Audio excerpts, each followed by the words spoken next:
Okay. I cut off the video a little bit because I had to use the restroom, and I wasn't sure how to mend these or speed them up anyways, but I'll figure it out, so it's probably okay by this time. I finished filling in all the spaces. There's probably a little, that original pink color I filled the whole thing in with left, and there might be a few gaps here and there, so we're going to take care of that. So once you have everything finished in here, you're going to go to bits, you're going to grab a magic wand.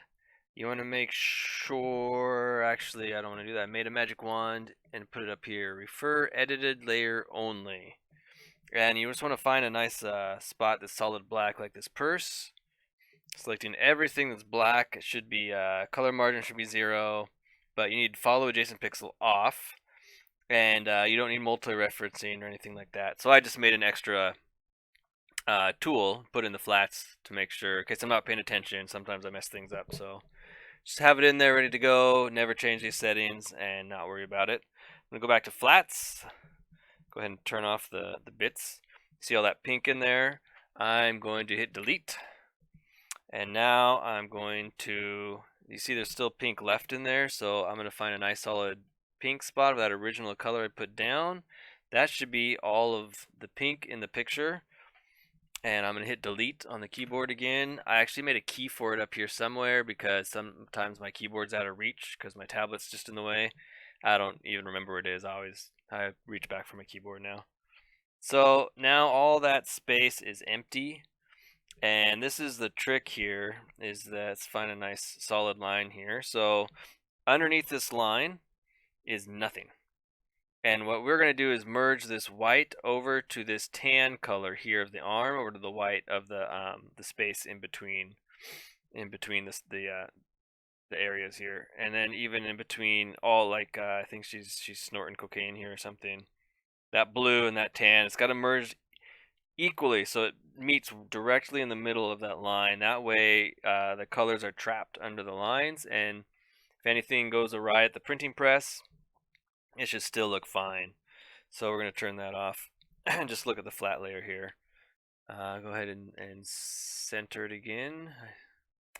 And so that, I put that tool, I copied and put it right here next to my fill in mono pen. Correct line width. You want to make that pen thicken width as big as possible. Thin width you don't need.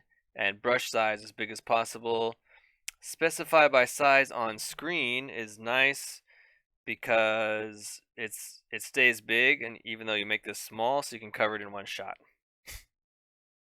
And now it's thinking, as you see, it merged those colors under the line, so there's no empty space.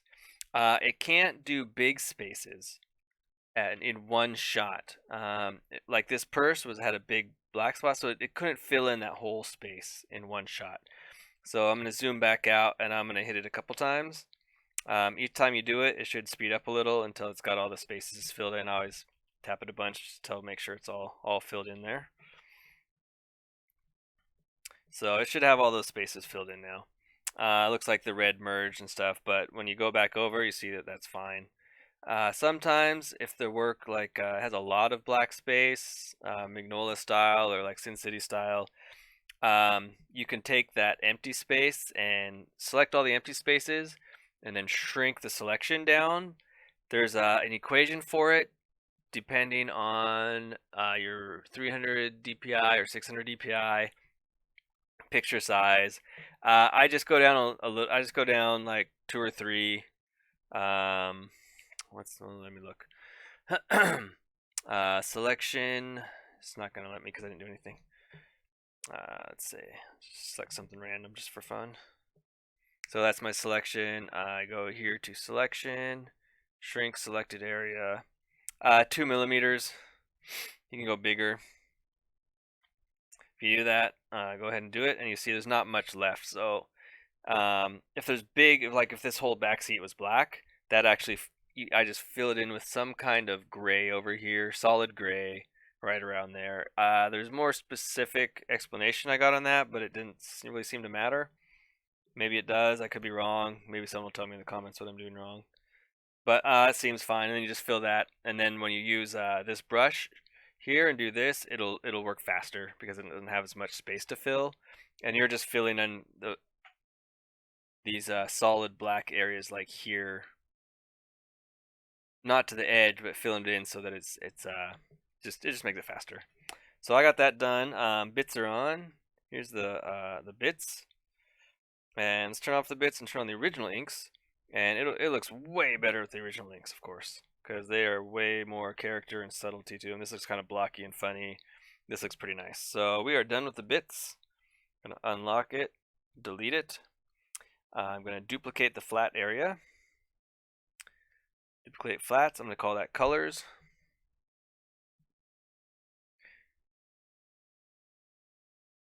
Lock the flats.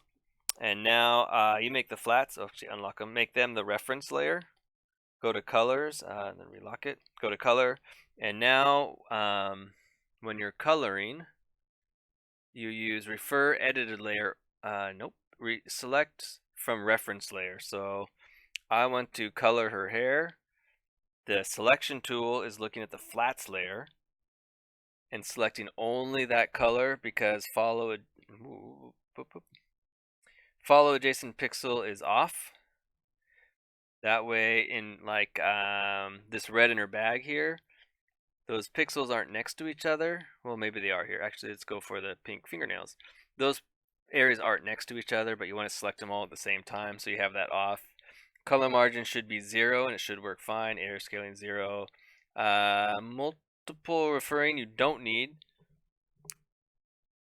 Wait a minute, that should be on. Actually, yeah, that was off on accident. So that should be here with refer to layer. And then sometimes you might have extra layers that you do need to make sure that they don't get they're not, that information isn't used. Sometimes you want it used, but that shouldn't matter right here. So I changed, if I use a gradient on those nails but I want to select them again later, I don't have to change layers, select it, go back like you do in Photoshop. They're just there ready to go. So at this point though, I am going to open this in Photoshop in color just because I really like the way the brushes work, and I know how to use them, and it's just faster at this point. But here it is. Let me save it. You should be good to go with your flats here. This didn't take very long to do. It takes longer to explain, but hopefully this helps you guys. Ask questions. If I can do things better, if you see me doing something that you think I could do better, let me know. I will definitely, any tips I receive from people, I'll add them into the description of the video. So thanks for watching. I hope this really helps you guys. And if there's anything else I can help do, I'll make a video for it. But I'm not probably good enough yet. I'm pretty good at this part, and I'm getting better at the coloring. So look out for our comics coming out soon. Thanks a lot. Bye.